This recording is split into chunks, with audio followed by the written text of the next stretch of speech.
Welcome to the Navigating My Crazy podcast. I'm Shayla. Navigating My Crazy is a weekly podcast created for moms trying to balance life, family, purpose, and wanting to improve their mental wellness. Our goal is to inspire conversations necessary to end the stigma associated with mental health and the unrealistic societal expectations related to being a mom. But most importantly, to create a community so that no mom ever feels alone as we all navigate this crazy thing called life together. This episode is brought to you by Shayla Shaw Empowerment. In addition to hosting and producing this podcast, I am a certified empowerment coach for moms. Are you in need of support and accountability as you work to achieve personal and professional goals? Are you looking to enhance skills, resources, and the creativity needed to overcome depressive behaviors, preventing you from being present, thriving, and enjoying your family? Then you need an empowerment coach. If you have any questions or want to set up a consultation, email me via shayla@shaylashaw.com, or if you want to know more about me or my services, visit shaylashaw.com. Let's start this show. All right, so on this episode of the Navigating My Crazy podcast, we will be discussing balancing daily life, motherhood, creating awareness, and all the while learning a little bit more every day about managing the daily seizures that her son has to endure. So we're speaking with Ms. Sarah Thompson with the Helmets for Helmets Foundation. Thanks for joining us, Sarah. Of course. Thanks for having me on. No problem. So Sarah is the mother of Brock, who's 9, and Bryson, who's 7, and they started the Helmet for Helmet Foundation about a year ago. The mission of the Helmet for Helmets Foundation is to provide children with disabilities access to protective equipment or care that's needed for them to live their daily lives as a child. Bryson, who is 7, started having seizures out of the blue almost 4 years ago. And the family's journey has been long and hard, but they share it so that other families don't feel so alone. So at the end of last year, Sarah posted this challenge, and I really took it to heart. She said, "Take your hurricane and look it in the eye. Life is fragile, unpredictable, and precious. Each day is a gift and not given as a right.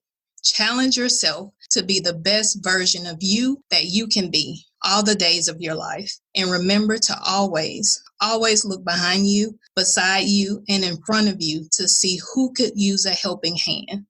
And that just resonated so deeply with me. You know, it does. It makes you realize as you go through stuff, other people are going through stuff too. So you just have to be willing to share it. And that, of course, was one of the reasons for the podcast. As a mom, we experience all this stuff, but so many times we look like we have it together. So other moms feel like they have to have it together because we do also. And it's good to just say, look, I don't have it together, but this is the little bit I know.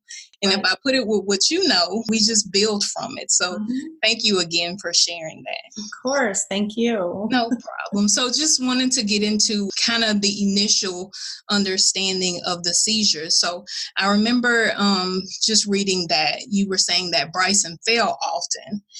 And so was it just one of the falls that was really bad that made you go to the ER? It was. We thought it was so strange. We honestly, my husband and I just thought that his feet were growing too fast for him to keep up with his little body. And it was almost like he was tripping, but he would never, the strange thing is that he would never put his hands down to catch himself like you normally would with a fall. So he was literally falling head first. And we asked his pediatrician about it, but that's really all we would say is that it's like he's falling, but he's falling head first. And we think that it's kind of strange. And so he looked at him. We love our pediatrician. So he looked at him, and with the information we were giving him, he just, couldn't find anything.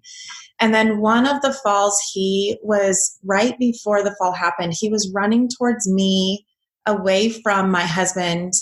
And he almost had a terrified, just scared look on his face.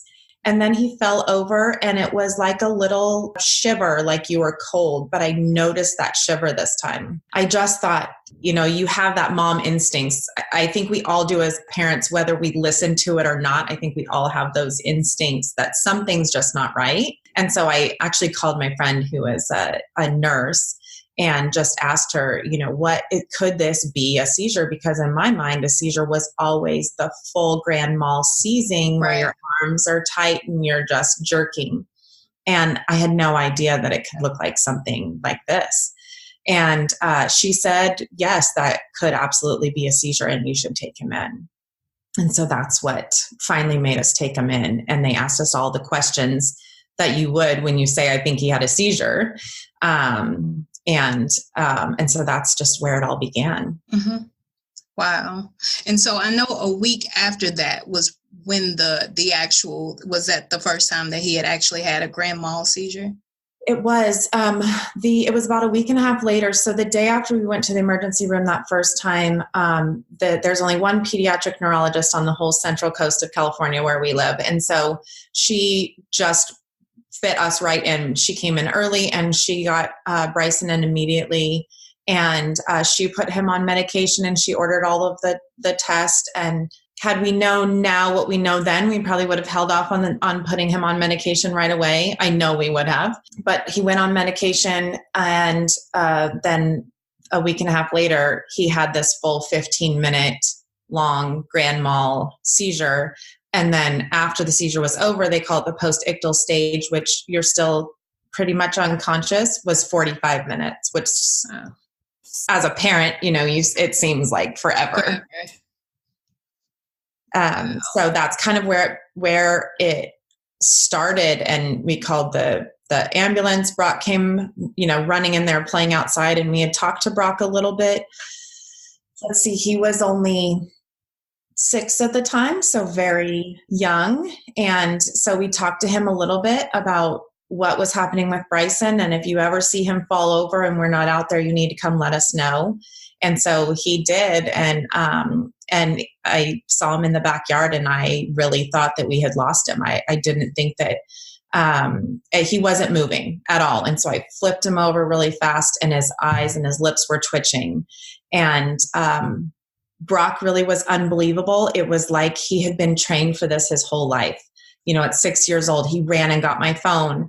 And we have 2 other younger kids, and they were only 2 and like 6 weeks at the time. So they were very young. So he was trying to keep them entertained and calm, and would stand at the back door and just like wait for my next instructions. It was unbelievable how he just instantly fell into that role without anything.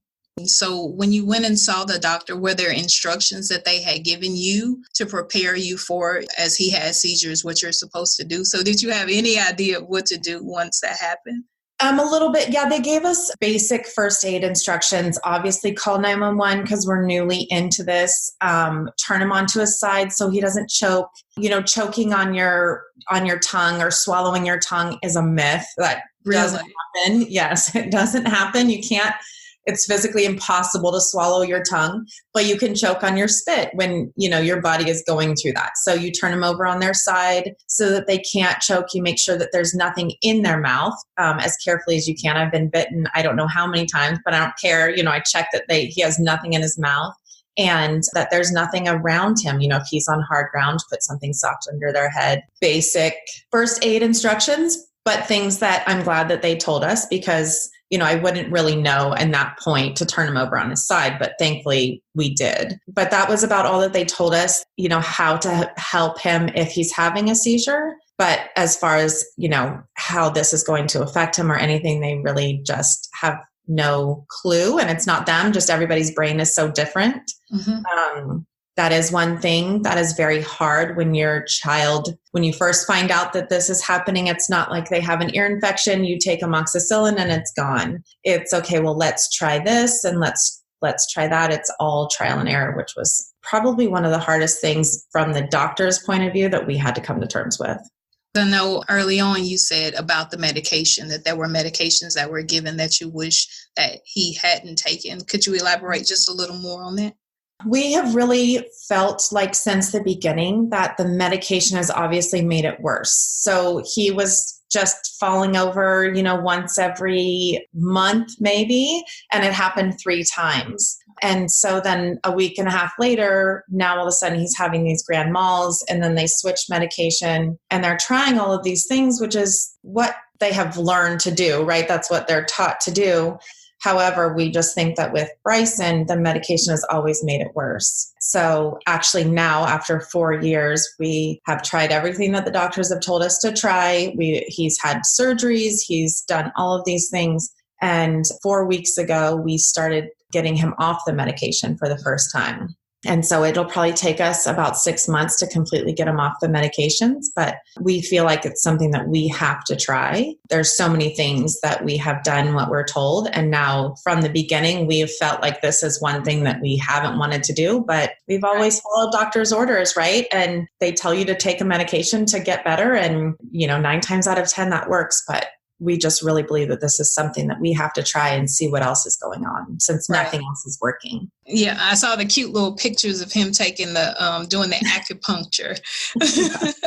How does that work? Yes, we have an amazing acupuncturist here in town that has helped him so much, and he loves going to her. And I will tell you, before he started going to her, he was terrified of needles. He would have to get his labs drawn once a month. And sometimes they would take so much blood that we'd have to actually do it a week apart, because they would take his fill of blood for the week.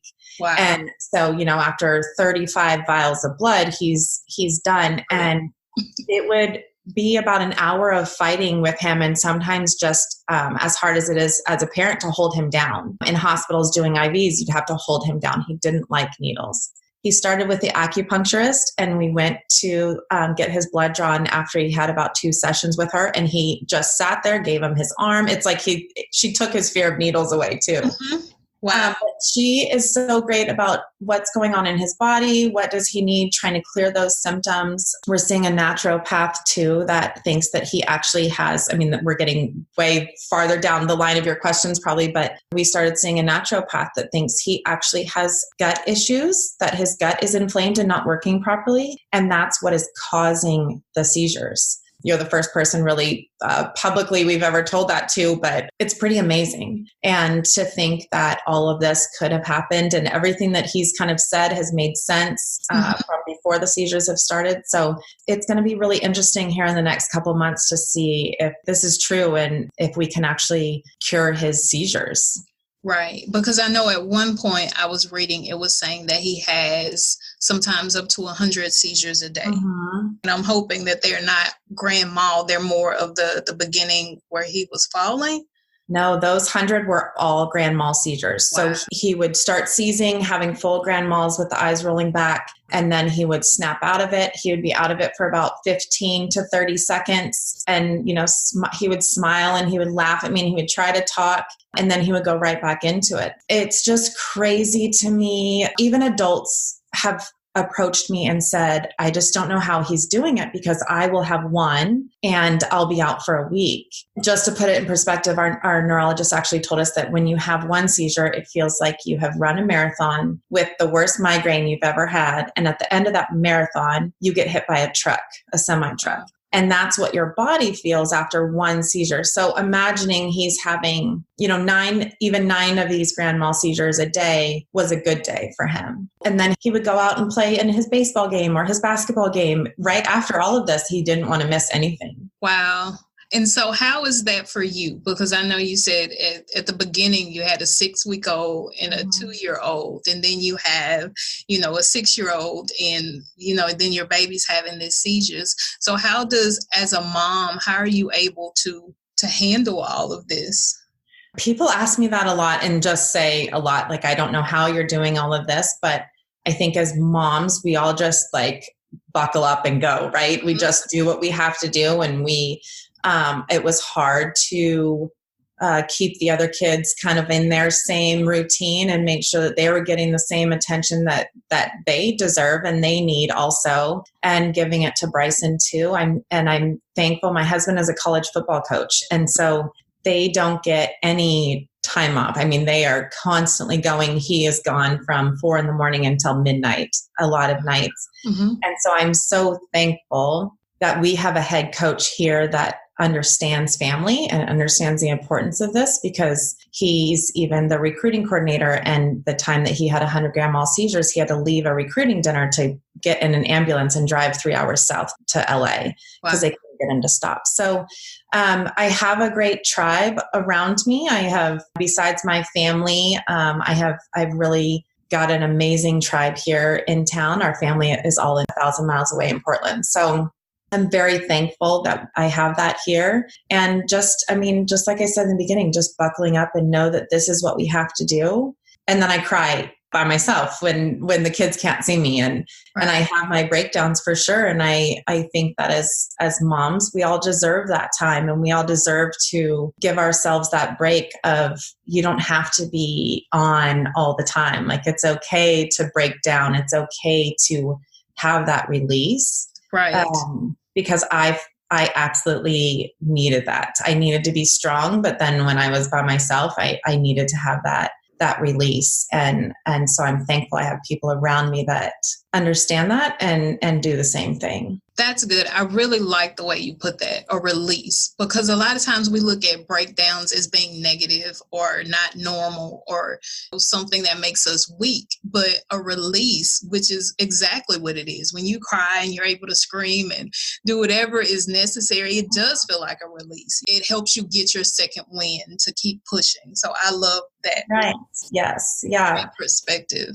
Yeah. And we need that. We need, we can't pour from an empty cup, right? So we have to take care of ourselves too, as well as all the people around us. And we have to, I don't know, I tell my sister this all the time, like, I love Pinterest, but I'm not a Pinterest mom, and I'm okay if you are, like, I will do stuff on it, but I just don't think that the social media, everything is perfect. Everything is great. I try to tell her a lot that we don't have to keep up with that. We're imperfectly perfect, where this is us, and this is how we are. And the people that truly love us are going to accept us. And those that don't, we don't need them, we don't need them around us. So absolutely. I knew I loved you when you referred to the hurricane, because a lot of times that's what it is when something unexpected happens. It's like this hurricane that disrupts everything. But instead of, running and tucking tail, you look it in the eye and say, okay, I'm prepared for you now.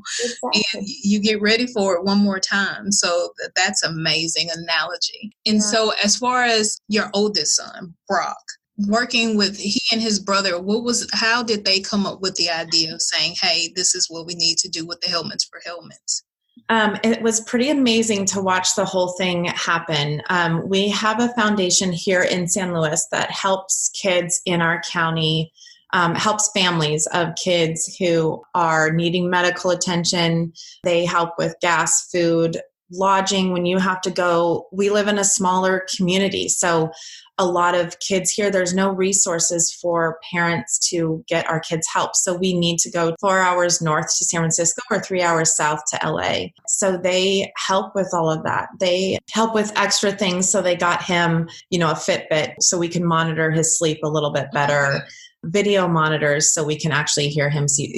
They have been wonderful. And so we wanted to give back to them. We've been wanting to do it for a long time. So the boys were talking about, they have an annual auction, and they were saying that they could get a helmet from Drew. We're friends with, my dad does a event down in Grand Isle every year. I mean, he played for the Saints for 13 years. That's why I lived there for so long. And so we do a foundation down there where we give back to military foundations. And from that, we have stayed in contact with a lot of the current players. So Zach Street being one of them, who was just an amazing person. John Stinchcomb, who is just, he FaceTimed Bryson while he was doing all of his therapies in Portland in June with his own kids. They're just amazing humans to be around. And so anyway, the kids knew that they could contact Mr. Zach and Mr. John and asked them if they thought that he could get a Drew Brees signed helmet to give to this auction. So I told them that they could do it, but they had to do their own asking. And so they did it. And of course, those two said, absolutely,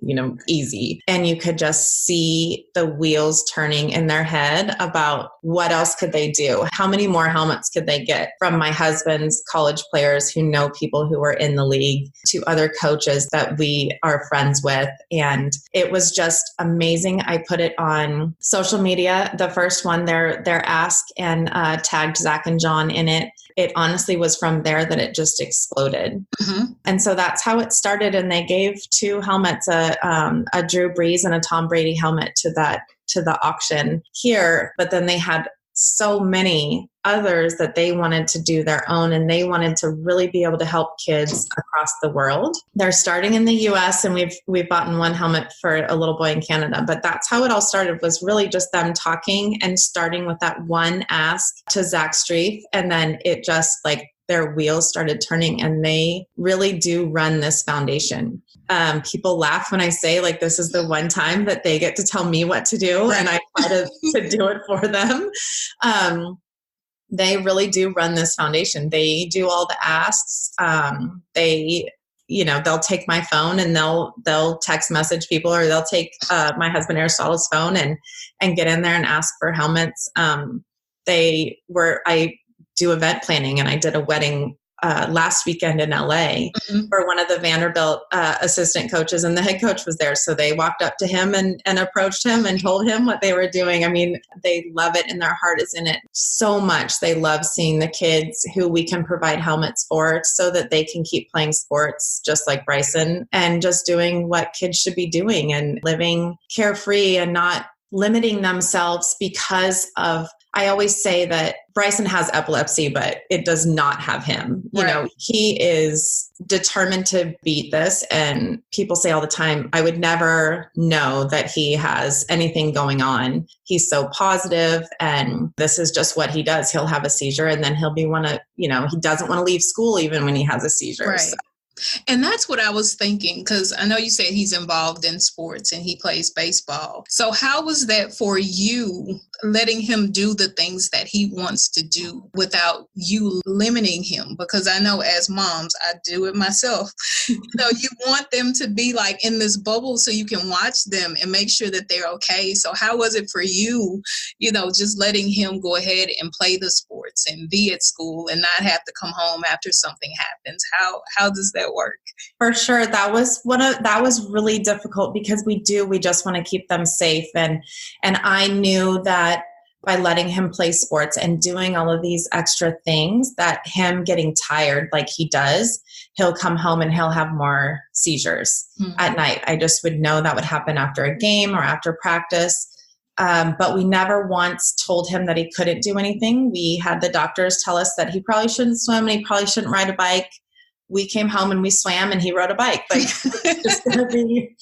We're going to be more aware, and we're going to be more cautious, but any kid could get hurt riding a bike, or, something tragic happening swimming. So we're more aware of those things, but we never told him you can't do something. I did have to ask the doctor, are we doing the right thing here by letting him play all these sports, knowing he's going to seize more when he's done playing them? And I don't know why, but I felt like I needed that validation from her, and just saying yes, you're not harming him. You're not, ruining him. Just try to be mindful of not letting him go play out in the 110 heat, that kind of stuff. We've always just told him yeah, you can do it. And then just cringing inside, knowing that when you come home, his poor little body is going to have to endure these seizures, but he loves it. And that's what he wants to do. And that's what makes him happy. And why wouldn't we, want to let him do something that kids his age love to do, So it's hard. And it's that first little part of letting go just a little bit and letting them spread their wings and fly. But we felt like that was something that we had to do. It was never a question on our minds that if he wants to do something, we are going to find a way to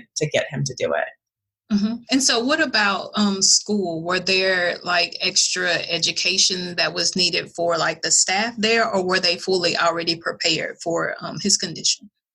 They weren't. He was actually the first child at the school with epilepsy. So there was extra training that needed to happen. He has a one-on-one paraeducator. So he has an aide with him at all times in the classroom because he is in a general ed classroom. He is in just a normal classroom. Our school has been so wonderful and really accommodating to him. He has to leave at noon every day so that he can come home and take a nap. At the end of this year, we got him to 3 days a week. He was going all day. And then Tuesday, Thursday, he would come home. So they've been amazing, but they have had to do extra training through the summer. Bryson gets to know who his teacher is beforehand so that he can get comfortable. And then we can also talk to their teacher about what to happen. There's about a 6 to 9 month learning curve with him because there's so many different things that can happen and what to look for. He is getting to the age where he can start to understand that he's feeling a seizure coming on. So when he does that, you have to know the signs to look for. He'll start to kind of cross his arms. He'll go to a corner by himself. He will run. He runs when he gets scared when a seizure is coming because he can feel it coming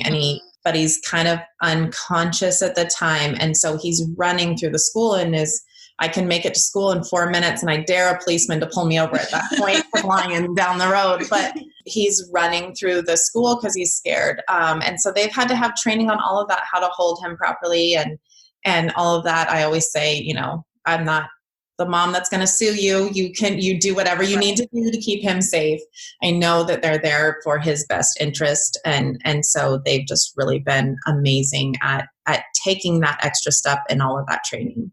What are some things that you have learned over these couple of years? Just some tips that you would give other moms. You wish you had learned early on, but now that you're to this point, you said every case is different. But what are just some tips that you can share with other moms? The first one is to give ourselves a break. We are all rolling through life, whether you have a child with disabilities or not. We are all rolling through life, winging it, right? So to give yourself a break and to know that you may not be doing the right thing, but intentionally you are. You're trying to do the best for your kid, and that's what matters. So give yourself a break when things don't work out. And I try to tell myself that saying I'm 100% in the dugout. At that point, I am hard on myself. I'm really hard on myself when something happens and my husband and I both are like, what? We should have seen the sign, where right. Beat yourself up. I have to remind myself that all the time. The second biggest one is to ask questions. Do your research before you get onto medication, before you do anything. Ask questions. Like I said, we've just been so used to, and we're really blessed with great doctors, but thinking outside the box sometimes can be a good thing. So making sure that you're asking the right questions and not just jumping into something that maybe something was missed unintentionally. Maybe something was missed. So do your homework, do your research, and listen to your instincts. If I had a mom reach out to me and just a couple weeks ago, and I don't talk a lot about not getting on medication right away to general public. And so this mom reached out to me and said that her son just started having seizures, kind of the same thing, has only had a couple. The neurologist wants to put him on medication right away, but she just has something in her stomach telling her not to. And so all I told her was to listen to her gut. Right. And it's not that you don't ever have to. I think that there is a great place for all of these medications, and it really helps some people. But just to listen to your gut and look out. If you notice that your kiddo is falling over and something seems wrong, then you're probably right. And our pediatrician, we've been so lucky. Our pediatrician has always asked me, like, what is your gut telling you? What are you feeling? Mm-hmm. And I've always really appreciated that about him, because I don't know that a lot of doctors do that.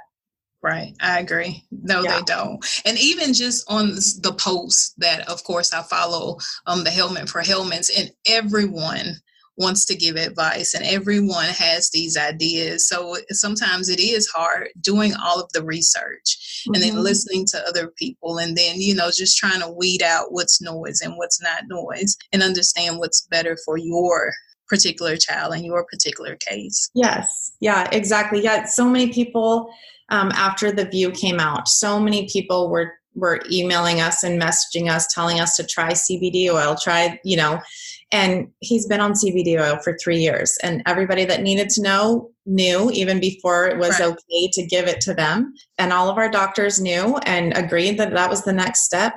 People do, they have good intentions, but you're right. Stuff isn't right for everybody. So make sure that you're just doing what's right for your family. And that's all that matters. So over the last couple of weeks, I noticed you were posting, you were saying that he was getting worse, that the seizures were getting worse. They are. Well, they're staying about the same. So we are trying to get him off of his medication, like I said. So we are anticipating that his seizures are going to continue because his body is so used to having that medication that it's going to take us a while. But he's still staying right around 1 or 2 a day. Mm-hmm. And that's where he was when we were fully on medication. And so we feel okay with continuing to wean him off. And our doctors have told us how to do that and correctly, but he's also doing a different type of therapy. It's called functional neurology, where they're doing all of these eye movements, and it's what if you do follow us, it's what we posted about when he was in Portland and he was trying to beat the pro athlete score on those boards, and he did, and so we're trying that, and that was helping. He was seizure free for a week before we started taking him off of that medication.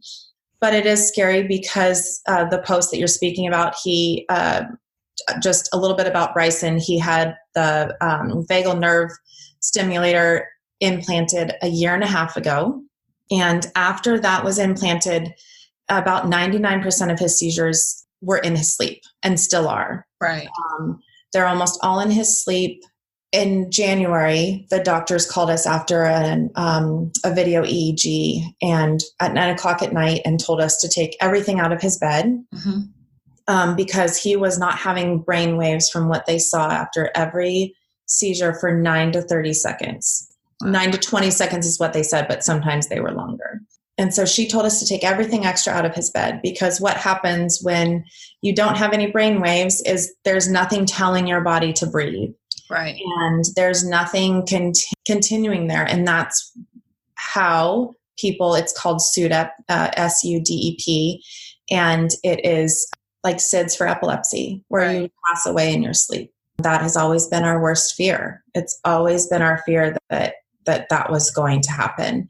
And so for the doctors to tell us that, I not only took everything out of his bed, but my husband was gone. So I also took himself out of his bed and put him in mine. I remember you posting that you were not sleeping because you were watching him sleep. Yes. Yes. And that's usually what I do. We have a video monitor, like a video baby monitor, and it's up so high. He doesn't make noises anymore when he seizes. He used to grunt and make really loud noises to where we would wake up.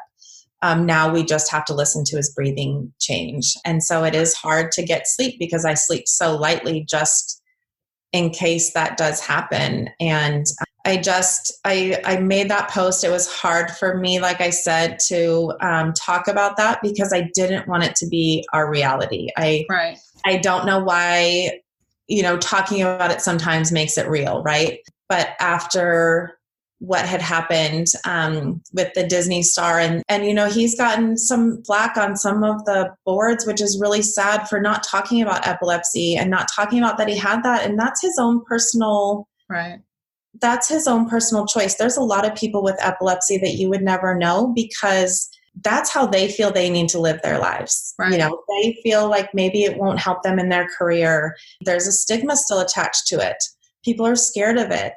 That's kind of what we're trying to break down. Anyway, so that's how he, from what I understand, I'm not in his family, I'm not, close to his family, but from what I've read and understand, that's how he passed away, was he had a seizure and then he didn't have brainwaves afterwards to tell him to continue to breathe in those moments. I don't know that for a fact again, but that's just what's being said. He passed away from after he had a seizure. But it's scary, and I feel like people should know about that. And I feel like people should be aware because anybody can have a seizure. You don't have to have epilepsy to have a seizure. Not to scare everybody, but somebody's blood pressure could spike, or blood sugar. Blood pressure also, you could be stressed out.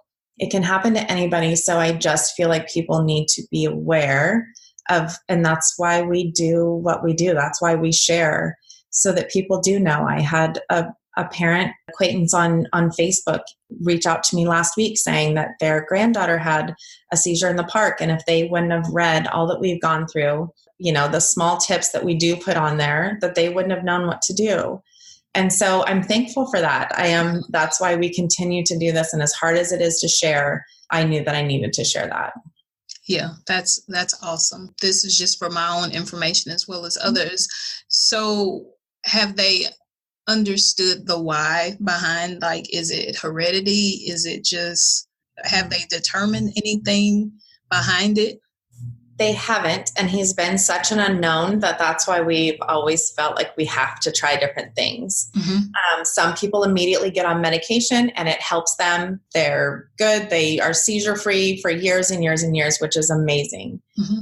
They think that he has one type of syndrome just from the symptoms that they have, but he's not sure. We don't have it there's nowhere that he could have it in his it's not heredity for him. We have had many different tests done to see it's called genome testing and gene testing and all of these different things.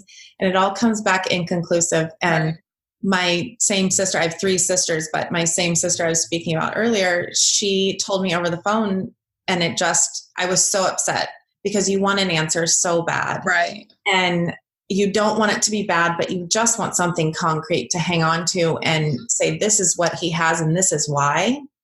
And so when that came back inconclusive, I was terribly upset. And my sister told me, and again, this is with that positivity, you just got to flip things around, right? And she said, well, maybe it's not in his genes. Maybe there is something else and it's not in his genes. And that's why it's coming back inconclusive. Right. And that helped me so much, because it did flip it around like, okay, you're right. Maybe it's because he doesn't have epilepsy that these tests aren't coming back. And so that's why we're starting to kind of explore other avenues that aren't harmful to him. They're exercises and different things. So we figure we need to try that before we do anything else. Right. That's great. Yeah. And so as far as the foundation, if someone wants to say, I want to help with Helmet for Helmets, how would they do that? There's different ways. We're getting ready to kind of vamp back up after the NFL Network piece came out on Thanksgiving. Mm-hmm. Our stuff just flew away. And so they're starting to rebuild. Erin Andrews and her husband, who played for the Los Angeles Kings, they've been so kind to us and to the boys. And so we're kind of rebuilding their auction. So we're getting ready to do the online auction again. And then we're going to have, we'll for sure do we just did a live event in New Orleans, their very first one in May. And so that will be an annual thing, probably not in May because I did it 10 days after my dad's event, which I run both of them.